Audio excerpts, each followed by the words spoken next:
Hey, hi friends. Today we are going to discuss on a topic which is most important in software engineering practices, that is solid principle, in which we are going to discuss the second principle called open close principle.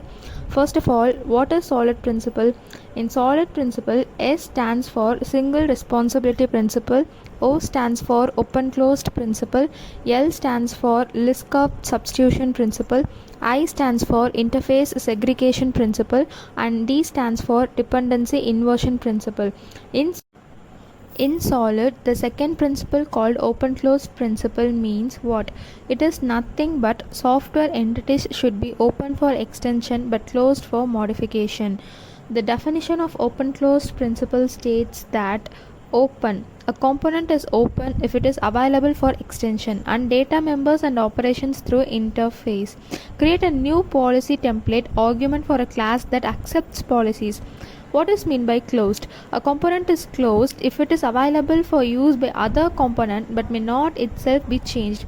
For example, by putting it under configuration management, allowing read-only access. Moving on to the next slide, origin and motivation of open closed principle. It is nothing but the fundamental object oriented principle by Bernard Meyer in Object Oriented Software Construction, Prentice Hall 1988. In large complex systems, changes occur often due to changing requirements, latent error, performance issues. Making changes can often result in cascades of changes to other dependent components.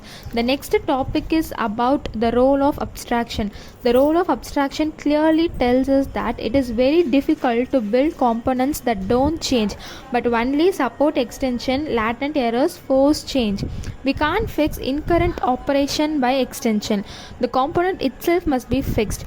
Performance failure, force change. When performance need not be met, we are forced to change the implementation to perform better. And we know that abstract interfaces directly support the open closed principle. The diagrammatic view of abstract interfaces for open closed principle is clearly shown. Component 2 interfaces with component 1, and in the same way component 1 is interfaces with component 2. One real-time example is given for clear and better understanding. Really, the catalog program we have discussed several times in class. In a class diagram is shown on the next page.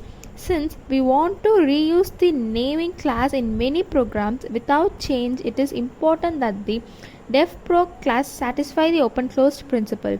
But since naming can know nothing of the application details of a program designed after it was released, we depend on extension of devproc to supply the needed application program processing.